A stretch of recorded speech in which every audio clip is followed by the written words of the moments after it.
Viewers, US Vice President J.D. Vance says no agreement was reached with Iran after marathon talks in Pakistan. Iran's foreign ministry told state media that disagreement over 2 or 3 key issues prevented a deal.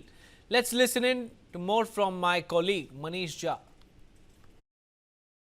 जैसे ही अमेरिकी उपराष्ट्रपति JD Vance ने बातचीत fail होने और वापस लौटने की बात कही है, उसके बाद यहां इजराइल में ये चर्चा शुरू हो गई है कि अब युद्ध क्या फिर से शुरू होगा, क्या फिर से ईरान के मिसाइल इजराइल आएंगे, क्या फिर से सायरन बजेगा, क्या फिर से लोगों को बंकर में जाना पड़ेगा।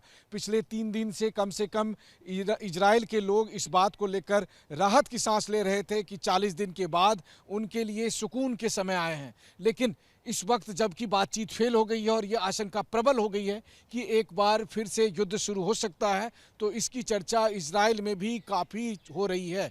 वैसे भी बातचीत के फेल होने के ऐलान से महज कुछ घंटे पहले ही, या यूं कहें कि उस वक्त इजराइल में जब आधी रात थी, तब इजराइल के प्रधानमंत्री बेंजामिन नेतन्याहू ने अपने देश के लोगों को संबोधित करते हुए एक संदेश दिया था। और उस संदेश में उन्होंने ये बताने की कोशिश की थी कि 40 दिन के इस जंग में इजराइल ने क्या हासिल किया है, इजराइल को कितनी उपलब्धि मिली है ईरान को बतौर दुश्मन एक तरह से कमज़ोर करने के लिए। और उसमें उन्होंने ईरान के सुप्रीम लीडर और ईरान के पॉलिटिकल और मिलिट्री लीडरशिप के मारे जाने की बात, या फिर ईरान के सैन्य क्षमता को कितना कमज़ोर किया गया, इन सब की चर्चा की है। साथ ही उन्होंने ईरान के मिसाइलों के बारे में कि ईरान के पास कितने मिसाइल भंडार हो चुके थे, इन सब की बात कही थी। और उसके कुछ ही देर के बाद यहाँ पर ये खबर आती है कि बातचीत फेल हो गई है।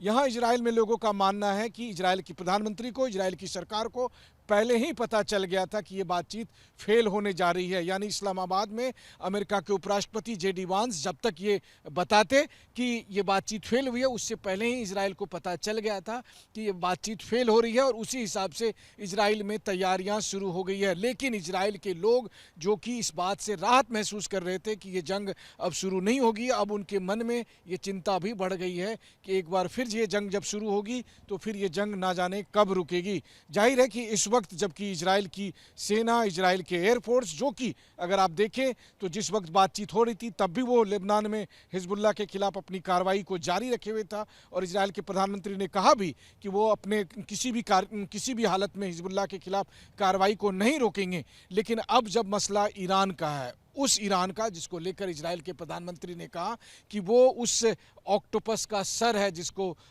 ख़त्म करना ही पड़ेगा। और इसके लिए इजराइल के प्रधानमंत्री ये भी कह रहे थे कि जिस तरीके से हमास को, हिजबुल्लाह को, हूती को, इन सब को कमज़ोर किया गया या फिर इनको निस्तनाबूद किया गया है, अब बारी ईरान की है। तो ऐसे में ये आशंका अब प्रबल हो गई है कि कहीं इजराइल इस बार जंग की अगुवाई ना करे। 28 फरवरी को जब जंग शुरू हुई और 40 दिन की जंग हुई थी, उस वक्त नेतृत्व की भूमिका में अमेरिका था, यानी पायलट की भूमिका में अमेरिका था और इजराइल को पायलट की भूमिका में था। लेकिन इस सीज फायर के बाद जब ये बातचीत फेल हो गई है, तब इस बात को लेकर यहाँ लोगों के बीच में काफ़ी चर्चा चल रही है कि अब दोबारा से कभी भी इजराइल की तरफ से एक्शन की शुरुआत हो सकती है। बहरहाल देखना होगा कि ये जंग कब, कैसे, किस तरह से शुरू होती है। लेकिन हाँ, ये बात ज़रूर है कि अमेरिकी राष्ट्रपति डोनाल्ड ट्रंप ने जिस तरह से सोशल मीडिया पर